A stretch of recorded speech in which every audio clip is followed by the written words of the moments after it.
Hi, I'm Mary, and I'm 30 years old. Recently, I became a mother for the first time. It's an exciting but also challenging time, and I'm learning how to balance everything that comes with taking care of a newborn. Those first few days at home with my baby boy were full of happiness, but they were also exhausting.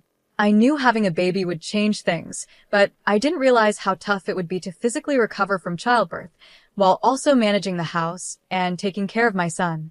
Everything at home was a bit chaotic. Laundry was piling up, and the dishes were often left in the sink for longer than I wanted. It was hard to find a moment for myself, and I was constantly running around, trying to meet my baby's needs. One afternoon, while I was attempting to calm my crying son, the doorbell rang unexpectedly. I wasn't expecting anyone, so I was surprised to find my mother-in-law, Janet, standing at the door. She walked into our living room, and I could see her eyes moving over the mess, the toys scattered around, the clutter, and the unwashed dishes in the kitchen. It wasn't exactly the way I wanted her to see our home, but I hadn't had a chance to tidy up. Janet looked at me, and I could sense a mix of worry and judgment in her eyes. "I thought I'd come by to check on you," Janet said as she carefully stepped over a baby toy on the floor. "Jerry mentioned you might need some help." "Thanks, Janet," I replied, trying my best to sound calm even though I was feeling overwhelmed. "Things are a bit crazy right now, but we're managing." Janet didn't seem convinced. She walked into the kitchen, and the sound of unwashed dishes clinking against each other made me feel even more self-conscious. "Looks like you could use more than just a little help," she said sharply. "This place is a mess. Is this how you plan to raise my grandson?"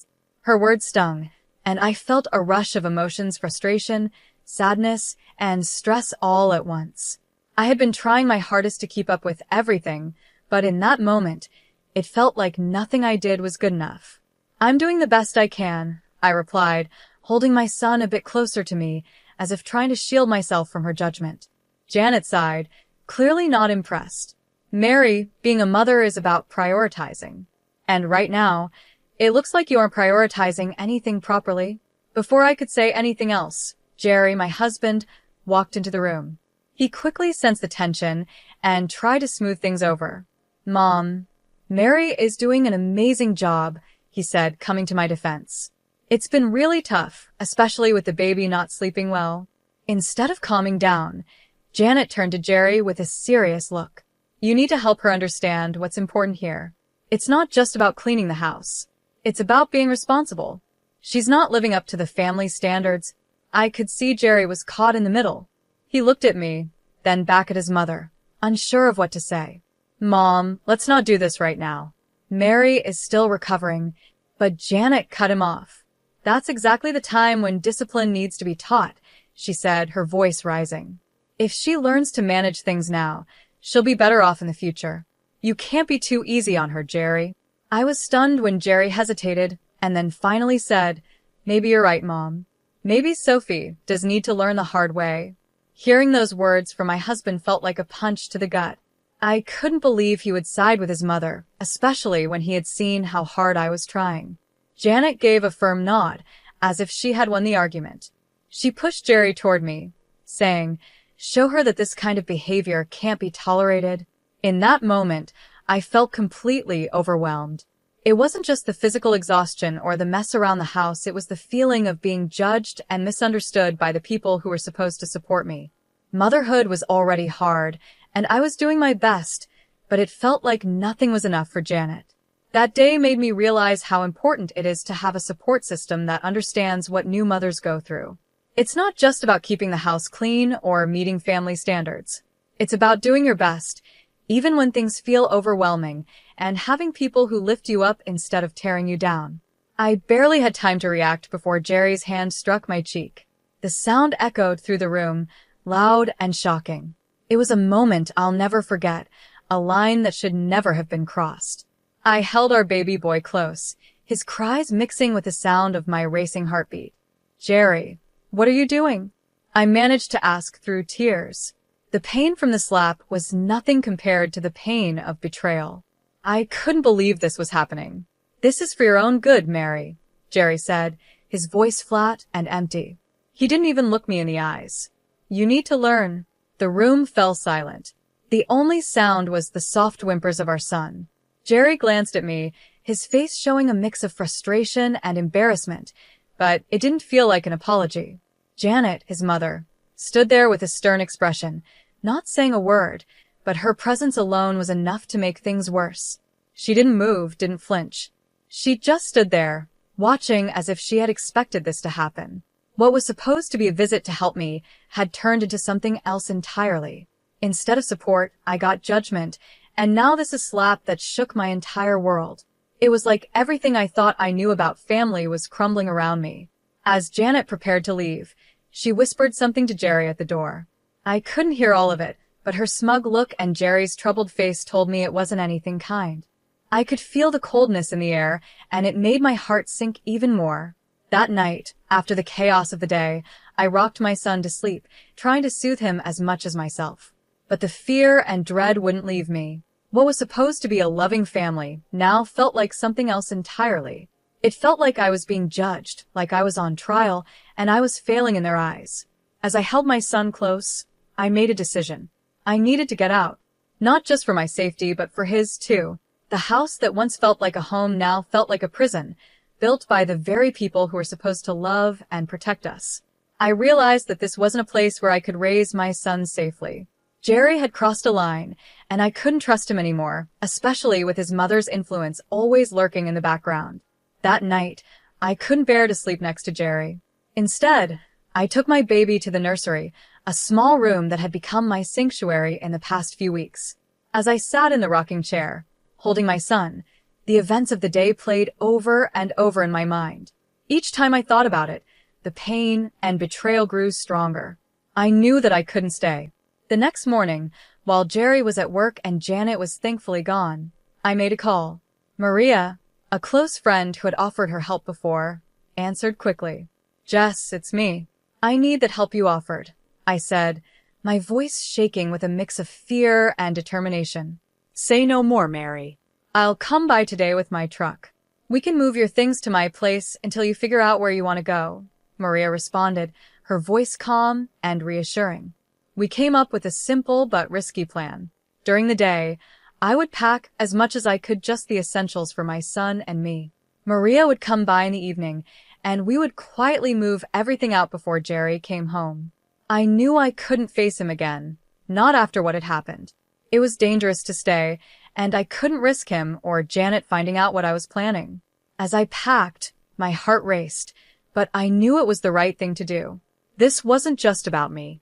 I had to protect my son and give him the safe, loving environment he deserved. I couldn't let him grow up in a house where violence was acceptable, where control and manipulation were the norms. Leaving was hard, but staying would have been harder. This was the beginning of a new chapter for us, one where I could finally breathe, and my son could grow up in peace.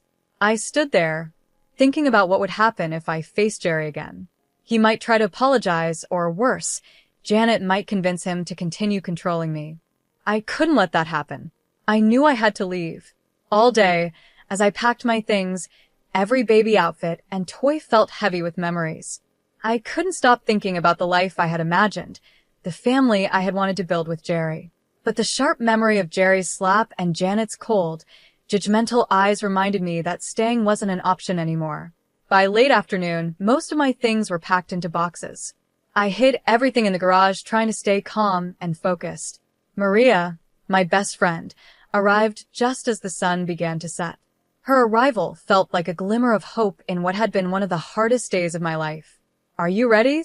Maria asked as she stepped inside, looking at the boxes and bags scattered around. As ready as I'll ever be, I replied, holding my baby boy a little closer to my chest. I had to do this for him, for both of us. We moved quickly, loading everything into our truck. We worked silently but efficiently, as if we had done this 100 times before. The last room I packed was the nursery. It had been my little sanctuary, the only place in the house where I had felt safe and at peace. I took one last look around, saying a quiet goodbye to the life I had dreamed of having with Jerry. But I knew now that this dream was over. As we drove away, I watched the house fade in the rearview mirror. A chapter in my life was closing, and though my heart felt heavy, I also felt a flicker of hope. My baby slept peacefully in his car seat, unaware of the big change happening, but finally, I knew he was safe. This was the first night of our new life, a life where fear and manipulation no longer had control over us. When we arrived at Maria's place, I felt a wave of relief. Her home was filled with warmth and safety, a stark contrast to the oppressive feeling that had taken over my own home. Being there made me even more determined to make sure Jerry and Janet couldn't hurt us again.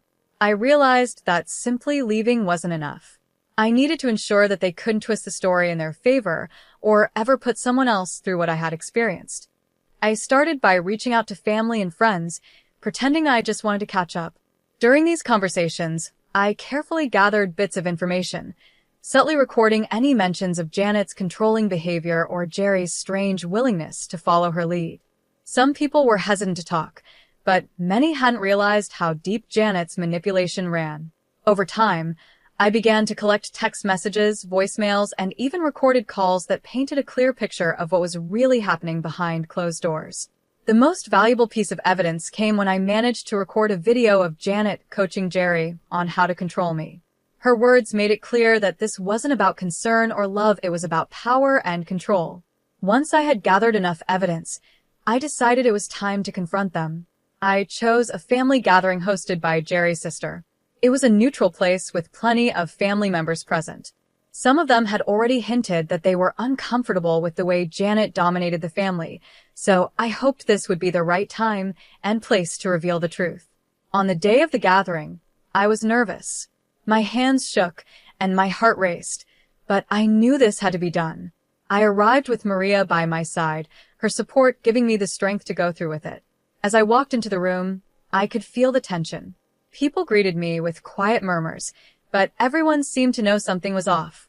Word about Jerry and Janet's behavior had spread through the family, and even the relatives who lived far away had heard rumors.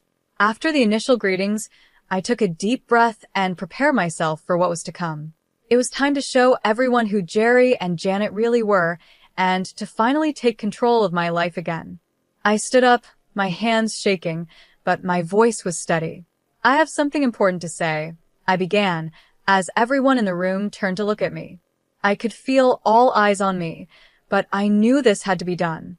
It's about Jerry and his mother, Janet, and how their actions have affected not just me and my son, but the whole family. Jerry looked shocked, and I could see the fear in his eyes as he tried to stop me. "Mary, let's not do this here," he said, trying to interrupt, but I didn't back down. "No," I replied, pulling out my phone. "This is not just a personal issue." I connected my phone to the Bluetooth speaker, and the room fell silent. The recordings began to play Janet's cold, controlling voice telling Jerry how to handle me, and Jerry's hesitant agreements. It was all there, plain as day, their plans to fix my behavior. The reactions in the room were immediate. Some people looked shocked, others disgusted. Jerry's aunt, who had always been kind to me, looked heartbroken. She turned to Janet, her voice shaking. "Is this true, Janet? Were you really forcing Jerry to do this?" Janet's face turned red with anger and fear. "These are taken out of context," she snapped, trying to defend herself. But it was too late. Jerry's cousin, who had been quietly observing until now, stood up. "No, they aren't out of context. We've seen signs of this for years, but we didn't want to believe it." That moment changed everything. Family members began to speak up, sharing their own experiences with Janet's controlling ways. Slowly, a picture emerged of a woman who had manipulated her family for years, hiding behind the role of a caring mother. Jerry sat there in silence, looking pale and overwhelmed, finally seeing the truth about his mother's control over his life. As the family meeting turned into a heated discussion about Janet's influence, I felt a huge weight lift off my shoulders. The truth was out. It wasn't just me who saw it now. Everyone in the room knew. The family, who had been under Janet's control for so long, finally saw her manipulations for what they were. After the confrontation, there was a quiet, somber feeling in the air. The family, long under Janet's influence, now had to come to terms with what had been going on for years. The shock was clear on their faces, and it was uncomfortable for everyone to realize how deeply Janet had affected their lives. For me, the decision to leave Jerry was painful, but it was also necessary. After everything that had happened, there was no going back. As the family began to leave, I gathered my son, who was blissfully unaware of the storm around him. With one last look at the family home, I stepped into the unknown, knowing I was doing the right thing for us. Jerry watched us leave, his face filled with sadness and regret. His voice, once so familiar, now felt distant as he whispered a weak goodbye. I didn't look back. Janet, on the other hand, faced a much harsher reality. The family she had controlled for so long now saw her for who she really was. They began to distance themselves, realizing how much harm her actions had caused. Her attempts to regain control went unheard. The evidence from the recordings and the testimonies at the gathering had been too much for anyone to ignore. In the weeks that followed, Jerry tried to reach out to me. His messages were full of apologies, promises of change, and pleas for forgiveness. But the memory of his raised hand and his mother's influence over him was too much to forget. The trust between us had been broken, and with it, our marriage. I knew then that this was the end of one chapter and the beginning of a new one. I wasn't just leaving a bad situation, I was starting a new life, one where I could be free from control and fear and focus on raising my son in a safe, loving environment. I found a new home in a small apartment, far away from the neighborhood I used to call home. It was a place where no one knew my story, and I could start over without the weight of the past following me. My friend Maria stayed by my side, helping me through this new chapter in life. I was grateful for her support, as I figured out how to build a life that felt safe for both me and my son. My days were simple, but filled with purpose. I spent most of my time caring for my son and slowly putting the pieces of my life back together. The healing process wasn't easy, it was slow, and sometimes it hurt more than I expected. There were days when the weight of everything that had happened felt too heavy to bear. But the freedom to make my own choices, without fear of being controlled or manipulated, kept me going.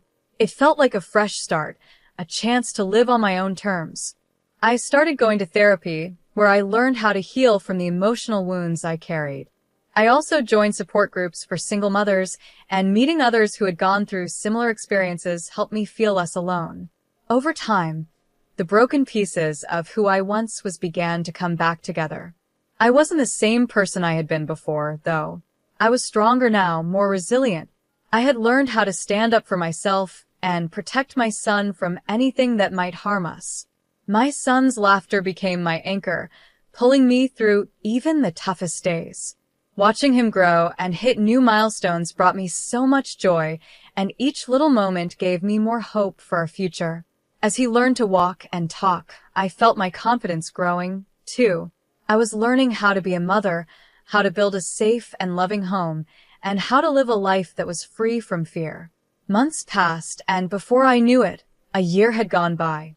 One evening, after putting my son to bed, I sat down in our cozy living room.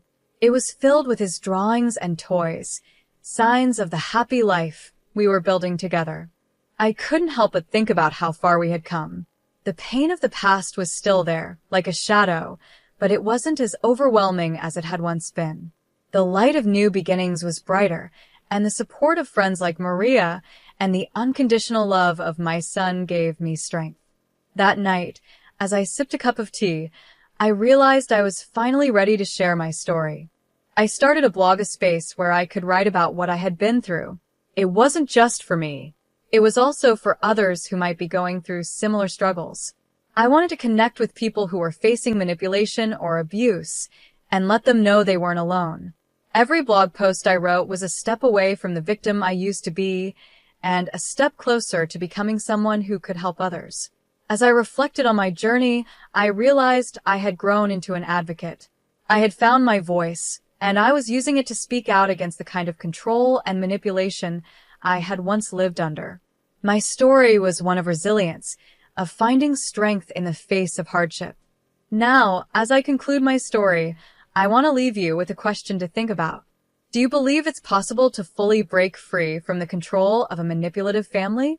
Or Do the effects of those relationships stay with us forever? I'd love to hear your thoughts and experiences in the comments. Let's keep this conversation going and support one another.